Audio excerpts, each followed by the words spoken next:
Hello friends, answer writing session में एक बार फिर से आपका स्वागत है। फ्रेंड्स, 5 दिसंबर से आपका प्रीलिम्स के लिए भी क्लास स्टार्ट हो जाएगी, जिससे 2023 में एक सीट अपने नाम करने में कोई चूक ना हो। और ये आंसर राइटिंग प्रोग्राम नोटिफिकेशन आने तक ऐसे ही रेगुलर चलता रहेगा। फिर प्रीलिम्स के लिए एक हम गैप लेंगे और प्रीलिम्स के नेक्स्ट डे से आपकी आंसर राइटिंग प्रोग्राम फिर से स्टार्ट हो जाएगी। और हाँ, अगर आप चैनल पर नए हैं तो सब्सक्राइब कर लीजिएगा। तो चलिए स्टार्ट करते हैं। ये सामाजिक मुद्दों से संबंधित ये प्रश्न जो है सामाजिक मुद्दों से संबंधित है, जो कि जीएस पेपर फर्स्ट का टॉपिक है और इसको तैयार करने से एसे के लिए कंटेंट मिल जाएगा। तो प्रश्न है, भारत में महिलाओं के संपत्ति अधिकारों और उत्तराधिकार की दिशा में सभी बड़ी प्रगति के बावजूद अभी भी ऐसी चुनौतियां विद्यमान हैं जिनका समाधान किए जाने की आवश्यकता है। चर्चा कीजिए। पहले तो हम ये बताने का प्रयास करेंगे कि महिलाओं को जो उत्तराधिकार के अधिकार प्राप्त हुए हैं उसका क्या महत्व है उनके लिए। फिर संपत्ति पर समान पहुंच बनाए रखने के लिए क्या कदम उठाए गए हैं और संपत्ति का अधिकार सुनिश्चित करने में क्या चुनौतियां आ रही हैं। एक पॉइंट ये बताएंगे, फिर आगे की राह सुझाते हुए हम उत्तर को समाप्त करेंगे। तो पहला हम क्या टॉपिक लिखेंगे? उत्तराधिकार के अधिकारों का महत्व। संपत्ति पर समान पहुंच बनाए रखने के लिए उठाए गए कदम क्या हैं, एक ये पॉइंट लिखेंगे।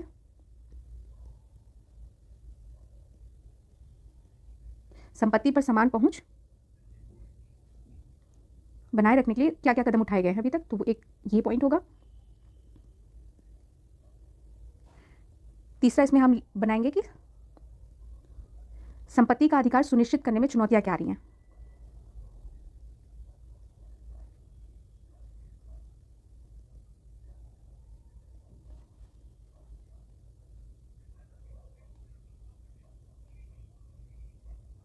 ठीक है, और फिर आगे की राह सुझाते हुए प्रश्न को समाप्त करेंगे।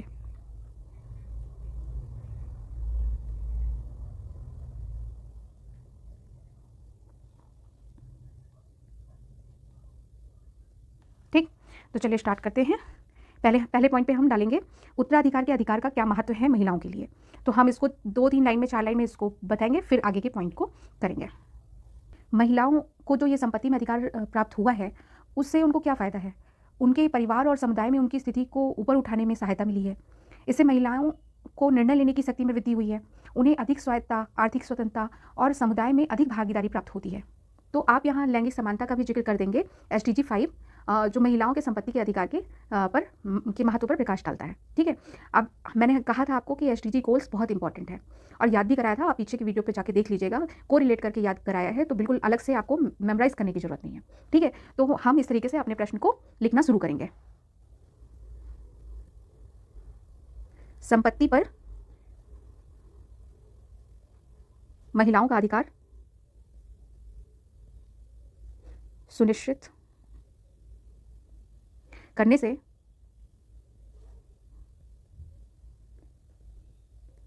उनके परिवार और समुदाय में उनकी स्थिति को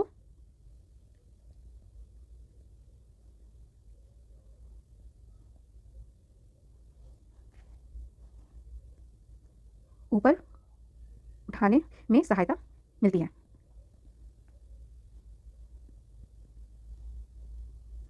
इससे क्या होता है? संपत्ति का अधिकार मिल गया तो निर्णय लेने की शक्ति में वृद्धि होती है। तो इससे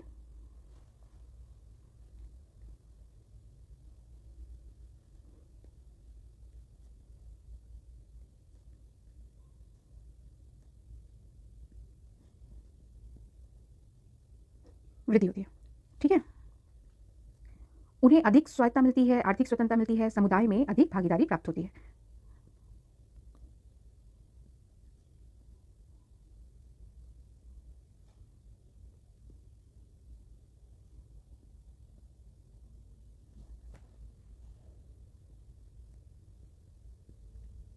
समुदाय में अधिक भागीदारी प्राप्त होती है।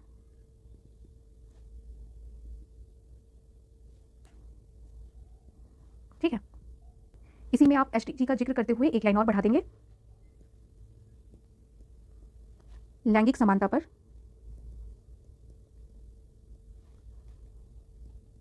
सतत विकास लक्ष्य।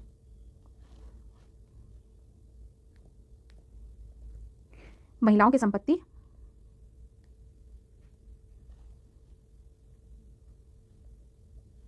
के अधिकार के महत्व पर प्रकाश डालता है।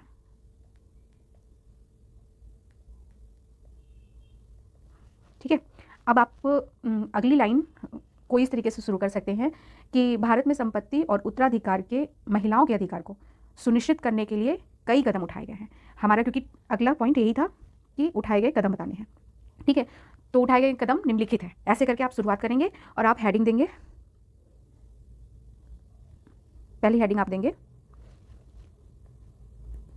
क्योंकि इसी से उनको ये उत्तराधिकार का अधिकार मिला है। तो हिंदू उत्तराधिकार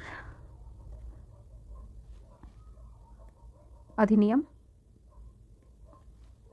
1956 बहुत इंपॉर्टेंट ये अधिनियम है। ये अधिनियम हिंदुओं और साथ में बौद्ध, जैन और सिखों के लिए भी उत्तराधिकार का और वंश क्रम की एक समान प्रणाली की व्यवस्था करता है। वैसे हिंदू में ही बौद्ध जैन सिखाते हैं, लेकिन हिंदुओं के साथ बौद्ध, जैन और सिखों के लिए भी उत्तराधिकार की व्यवस्था करता है।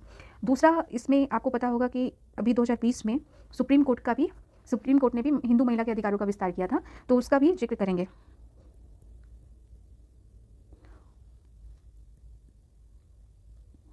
उच्चतम न्यायालय का निर्णय, ऐसे करके आप डाल सकते हैं हेडिंग या पॉइंट बना सकते हैं, वो आपकी मर्जी। तो आप बता देंगे कि 2020 में उच्चतम न्यायालय ने पैतृक संपत्ति पर उत्तराधिकार प्राप्त करने के लिए हिंदू महिला के अधिकारों का विस्तार किया था। जैसे पुरुष उत्तराधिकार के समान महिला उत्तराधिकार को भी इन्होंने मान्यता दी थी। तीसरा, आप को पता होगा एसटी अधिनियम 2006, जिसमें अन्य परंपरागत वन निवासी होते हैं, उसमें भी महिलाओं को समान अधिकार दिया है, तो हम उसका भी जिक्र कर लेंगे एक बार।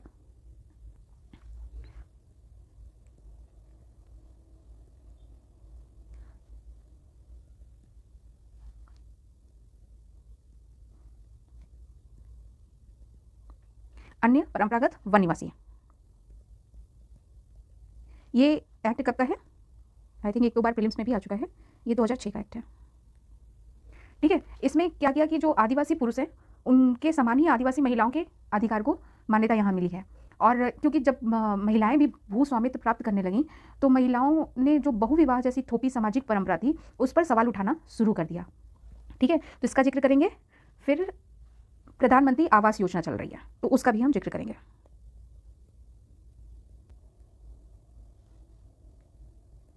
आवास योजना,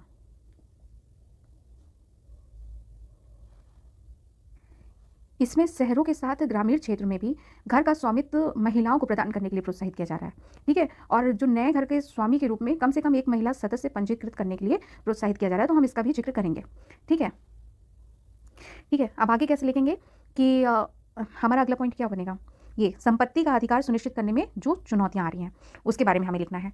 दो लाइन इस तरीके से लिख सकते हैं कि इन सभी प्रयासों के बावजूद निम्नलिखित चुनौतियों के कारण महिलाएं संपत्ति के अधिकार का प्रयोग नहीं कर पा रही हैं। इस तरीके का एक या दो लाइन लिख के तो हमको क्या लिखना है? चुनौतियां लिखना है।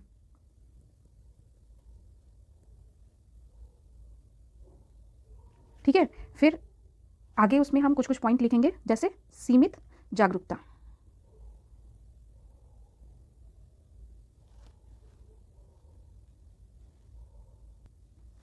सीमित जागरूकता में हम देखेंगे कि भारत में महिलाओं को उत्तराधिकार कानून या स्त्री धन की अवधारणा क्या होती है, अलगाव या तलाक के समय गुजारा भत्ता या रखरखाव का अधिकार उनका क्या है, ये नियम और प्रावधानों से आज भी बहुत सी महिलाएं अनभिज्ञ हैं, है ना। तो इसके बारे में हमें लिखना है कि जागरूकता की कमी है।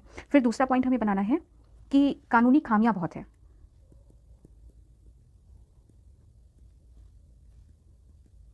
कानूनी खामियां, क्या कानूनी खामियां हैं?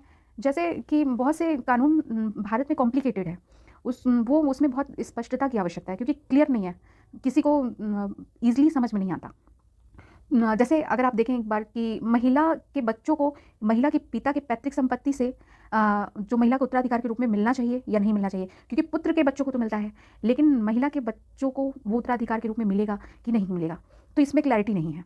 तीसरा पॉइंट, प्रशासनिक कारक।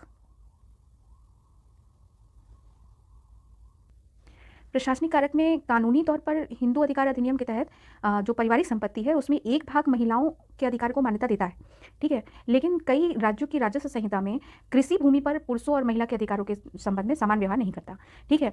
दूसरा अगला टॉपिक जो है वो सामाजिक और सांस्कृतिक कारक है।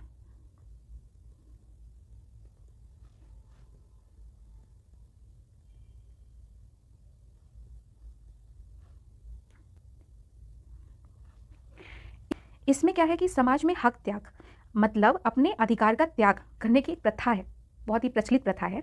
परिवार के जो पुरुष सदस्य होते हैं वो अपने पुत्रियों को उत्तराधिकारों को औपचारिक रूप से त्यागने के लिए बार बार बाध्य करते हैं कि त्याग दो इसको, ताकि संपत्ति का बड़ा हिस्सा उनको मिल सके।